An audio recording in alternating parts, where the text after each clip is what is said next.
Sasakay daw ng horse. Yes. Are you guys ready to horse ride? Let's go! Sakay ka? Accident ako. Pinatabi. We are now entering the lion zone. Ayun, inaatake sila oh. Pwede po tayo mag-end. Wag na. Bahala kayo dyan. Tumatayo.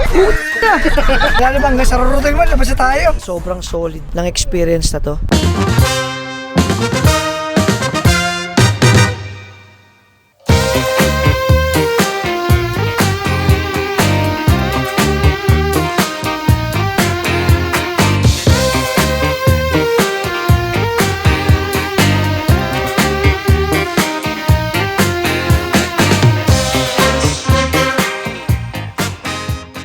Hey guys! Another day here in Japan. And for today's video guys, nag-avail lang tayo ng Mount Fuji tour. Ayan guys, bilang tayo ng quick breakfast natin kasi 2 hours yung drive natin para di tayo magutom, di ba? Let's go!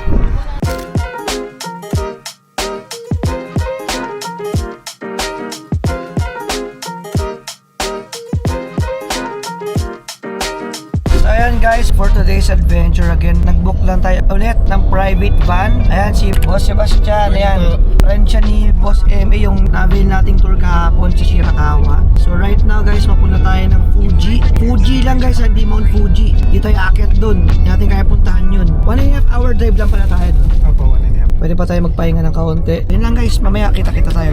Bye!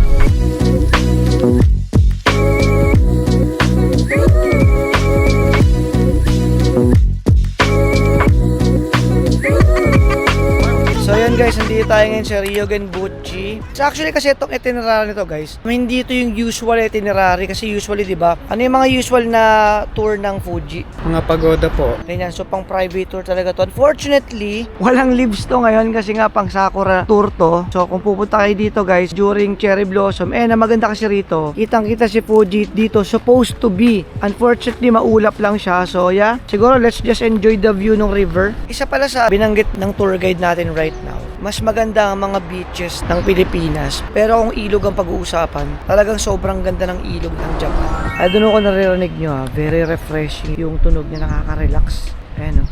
Tignan nyo guys, so imagine nyo na lang kung puno ng sakura yan. Diba? Alright guys, lunch muna tayo dito. Sabi ni Kuya, this is a local store. Here, hindi siya para mga franchising and masyadong commercialized na restaurant. So, this is a local restaurant here. Yeah, try natin dito. Japanese style talaga oh. Alam nyo, what I realized recently, kasi kahapon kumain din kami sa ganito, mas relaxing yung upo ka ng ganito. Tapos yung paa mo, nakasalang ka na ganyan, nakasandal ka. Ito pala yung reason kung bakit mga Japanese, siguro, probably, ganito yung style of eating nila para nga naman mas relax ka, diba? Alright guys, ito na yung order natin. Ang ganda naman ng plating nito. Diba? Ayun oh. Lumalantak na isa oh. Diba? Ang ganda oh.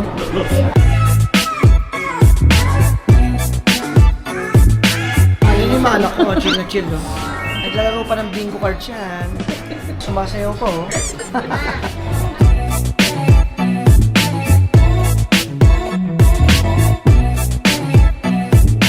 Ayan, tingnan nyo. Punta kayo dito, guys. Kapag napadaan kayo dito sa area na to, Shizuoka ang lugar nito. Panalo to, guys. Oh, and masarap yung food. Sobrang fresh yung tonkatsu. Parang ito nga yata rin pinakamasarap na tonkatsu na kainan ko rito sa Japan eh. Not to exaggerate. Pero parang super fresh nung meat. Ang lambot niya. And yung rice man, sobrang sarap. Ubus. Solid, panalo. So pag nagawi kayo dito guys, make sure na mag-drop by ka rito. Subukan nyo guys. Hindi kayo mag-isisi guys. Sobrang sarap. Sobrang solid. The best. Alright guys, nandito na tayo sa ating next stop. So, nandito tayo sa Makaino Farm. Ayan guys, maingay lang yung mga anak ko. Excited eh. Sasakay daw ng horse. Yes, sasakay tayong horse. Nasa Tagaytay na pala tayo guys. Maraming horse. Ayan yung entrance fee. 1,700. Oh, yung dog may entrance. 300. This is the Makaino Farm Resort. So, ayan yung mga makikita natin dito guys. So, parang ito yata pinaka-highlight dito. Yung paddock of sheep and yung mga horse. Tara, let's. Sheep.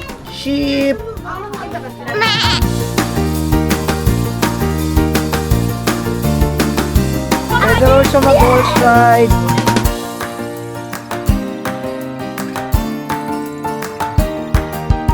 Are you guys ready to horse ride? Let's go! Sasakay kayo ng horse.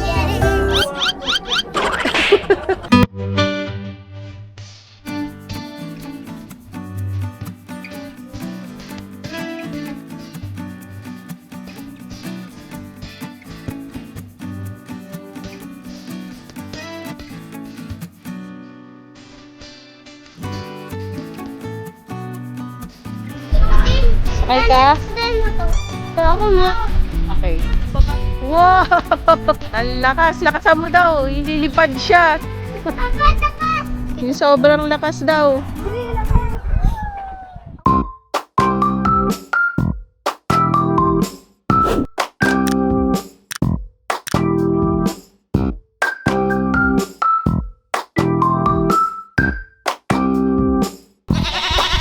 Ay, may...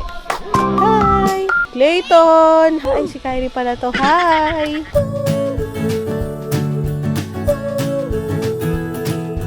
Nandito tayo guys sa ating third stop. So itong activity to guys, it's a zoo, safari park, pero ang difference is, kumbaga parang Jurassic Park guys. So papasok tayo sa gate, iikot-ikot lang tayo, tapos titignan natin yung mga nakakulong na mga animals. This is a whole different experience guys. Yan na, papasok na tayo ng bear zone.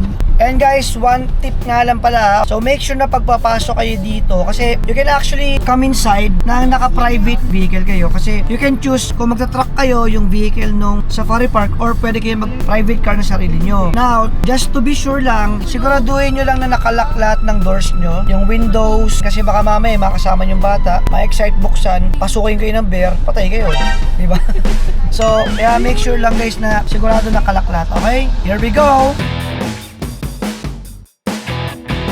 Yung mga animals dito wala sa cage. Oh my god. Oh my god. Pinatabi. Natabi. Ang laki oh. Hindi, figurine lang yata yan. Hindi totoo po.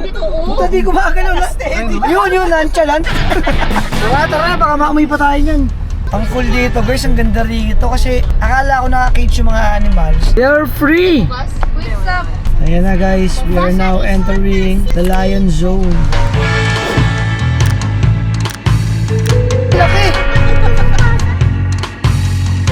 Ayun, inaatake sila oh. May tao ba sa loob niyan? Apo. Pwede po tayo mag-ganyan. Wag na. Bahala kayo dyan. Ayan yung mga pumasok na walang entrance fee. O, gusto nyo makalabas, may exit fee kayo. Tara na po, baka tumingin pa dito yan. Tara na! Fast lane when I pass in the street, bag of money in the passenger seat. Tara na, tumatayo. Guys, dadaan lang kami ha. Kala ako tatayo. Patay tayo dito. Wala na bang gasarurutin mo, labas na tayo. So high, might never come down. So what? This is my lifestyle. Yan guys oh. Wait a minute. Work hard for the cause, so that's why it's all in it. Wait a minute.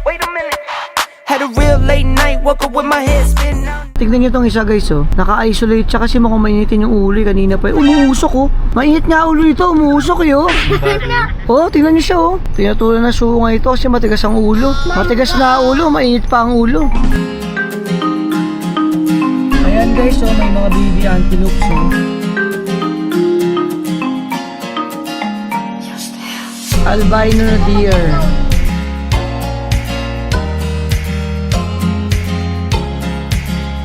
Sungay nito oh. Alam nyo guys, sobrang solid ng experience na to, no? Well actually, yung mga animals dito, normally naman natin nakikita sa mga zoo yan. Pero, what's exciting about this tour is, not only nandito sila sa natural habitat nila, but also, talagang nandito sila nakalaya. Kumbaga, dadaanan mo sila, na-experience mo talaga na malapitan sila, nang hindi sila naka-cage. Tayo yung naka-cage. Ngayon, hindi sila. Kaya yun yung medyo nakakatakot actually sa lion tsaka sa tiger eh. Tingnan natin ano pa makita natin dito. Pero so far guys, sobrang solid ng experience na to. Pero yun nga kami, we just chose to use our own vehicle na lang para at least kami lang din, di ba? Mas private talaga siya. By the way guys, ang entrance fee pala dito ng mga adults is 3,500 yen and then ang children is 2,000. Tapos, ang senior senior citizen is only 2.5. Pero kapag group of 15 kayo, may discount naman siya na binibigay. So, yeah. Ayan guys, oh, pagpapasok kayo dito, you can choose kung magta-truck kayo na ganyan. They have different designs naman. And, papansin nyo, meron silang grills para mas safe in case na dambayin kayo ng mga lions or ng tiger. Ayan, mas safe.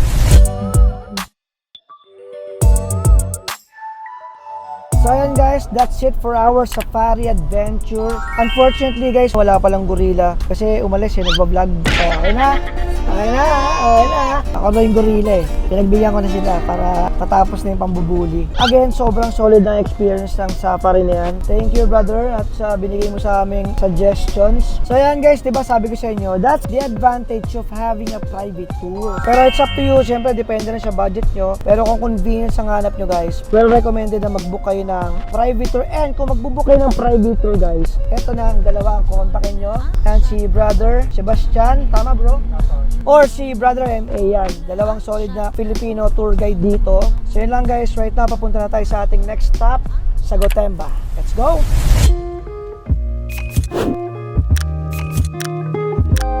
Alright guys, we are now here at Gotemba Premium Outlets. Let's go! Guys, naka 50% off Citizen. Tara check natin. Ito guys yung mga men's watches nilang gaganda. Ito mga classic. Ito maganda. Ito natin pisil ko. Tissot Gentleman. Guys, alam nyo ba? Pumasok ako sa Tissot. Actually, pag nagpupunta kasi ako ng Gotemba, di talaga ako nagpi-film. Even sa labas, to film yung mga stores, ganyan. Even pagpasok, di na ako nagpi-film. Sinahiya ako eh. Pero, pagpasok ko ng Tissot, guys, grabe. 50% off yung mga watches. I'm just checking now kung magkano talaga yung current value nun. And kung yung model ba is panalo, kung maganda. So, yeah. Sana hindi ako makabili. Baliktad. Pero, i-check ko yung Citizen dito. Mayroong store ng Citizen dito. Mayroon akong inaay na Citizen na ayoko nang bumili ng Rolex kasi overrated eh. So, tama na tayo sa Citizen lang. Okay na yun. That's a Japanese brand. Sobrang ganda nun. Napakaganda ng quality rin. Hindi overrated. Simple lang. Presyo, sakto lang. So, doon lang tayo sa pang hardworking man. Hindi yung mga pang flex na mga Rolex and shits, no? Ganyan. Okay? Let's go. Eto guys, RL. Pasok tayo. Dito ko nabili last time yung sweater ko. Ayoko muna mag-vlog sa loob guys. I'll see you again. Bye-bye. Ito guys, ang ganda. Yan ha, pinuslit ko yung camera ko guys ha, para makita nyo. Ngayon ito guys, naka 50% off. Ang ganda naman itong suit na to. Kompleto oh. Mayroon pang vest and pants. 50% off. Ito guys, ang ganda. Ito yung gusto kong jacket oh. Oh my god, magkano to? 50% off din mo. 374, 50% off. Siguro mga 60k. Ang ganda oh. Ito maganda rin oh. Magkano yun? Parang 100. Ang ganda guys oh. 180. Ito guys, ang ganda rin, oh. Old money, oh. 140, 70%, oh. Mga 60 something na lang. Talaga ba? Parang gusto ko yan. Mga 25. Medyo masikip. Sayang yun guys, wala lang size oh. Yung size nila ako na rin naka-display pero 70% off yun men. Bukod pa doon, sobrang unique ng design niya. Kumbaga pag nakita mo suot yun, parang maaalala ka agad ng tao na sobrang distinct ng design niya. Yun nga lang, extra small lang yung available sizes. Jeez, sayang. Kailangan mo nang pumili na maganda kasi ako I'm way past na dun sa impulsive buying era ko eh. Actually until now, dami ko pang gamit na hindi ko na sinusuot dahil nga na-hype lang ako. So right now, medyo natuto na tayo. So yun talagang sulit lang talaga binibili ko. Sabi ni mami, jacket mo mayroon pang tag. Oo nga eh. May mga jacket ako, may mga tag pa. Parang more than a year na yata. Ganong kalala. Ito actually maganda to, Columbia. Kesa mag North Face ka. Mas mura to. Mas panalo to, mas maganda to. Parang as you age kasi mas matututo ka sa pera. Sabihin nun matanda ka na. Hindi naman. Nagmamature lang. Ganun talaga, kailangan natin yan. Siyempre, hard-earned money yan eh. Hindi mo masabi, kailangan mawawalan. Yan, so, mga impulsive buyers yan ha. Mais kayo. Ito guys, ang ganda oh. Malaki sa'yo. Ako kaya? Ito pwede Palagay mo. sa'yo Pwede sa akin. Sige, try ko to. Ito guys, maganda rin to. Pinagpipilian ko ito. Or yung nandoon na isa. Ito. This one, 15.4 lang. 5 plus lang. Tapos itong popular na design na to. Nasa 8.5 lang yan. So, try natin kung ano magbibili natin.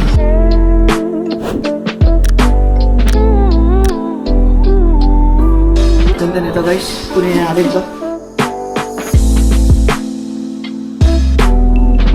Alright. Thank you. Nabudol na nga. Impulsive buyer pa, ganun din pala eh. Mga impulsive buyers yan ha. Mais kayo. Okay, sale kasi. Tsaka ang ganda nito. Great check! Hindi ko lang kung nakita nyo. Lakas oh. Sabi ng mga Japas, mga ignorante to, mga pining na to. Okay guys, balikan natin yung Tissot kasi nag-compute ako, siguro mga almost 20,000 or at least 15,000 yung matitipid ko. So yeah, tara balikan natin. It's called Tissot, yung gentleman's watch, Powermatic 80. Let's go! Ito guys, oh. Jeez. Tissot gentleman.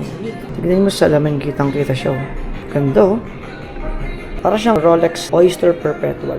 Itong napili natin guys is 48,000 pesos yung original niya. So nasa 17,000 na discount natin, diba? Ang laki. So meron siyang international warranty na 2 years. Ito yung pabibili ko lang din na PRX last year. Sobrang gusto ko tong model na to, PRX. Oh, nice. Perfect. Okay. Yeah. Kitang-kita siya, no? Pansin na pansin siya. Nice. Tsaka good deal. Hindi lang good deal, great deal actually. From 127 to 85, 40,000 yen. So ito pala nakuha natin guys is almost 40% discount. Kasi 30% off siya. Tapos in-apply pa ni ma'am yung 10% more. And then kapag meron kang passport, may additional 10% off ka pa. Panalo. Ito guys, ang ganda rin. Nagustuhan ni Mrs. Tissot Heritage, mechanical watch siya. 50% off. Panalo. So again, ito yung nabili natin. Itong Tissot Heritage for my wife and sa akin, Tissot Gentleman. Tissot, baka naman. Nakakatatlo na ako sa'yo. Binidyo pa kita. Papost pa kita.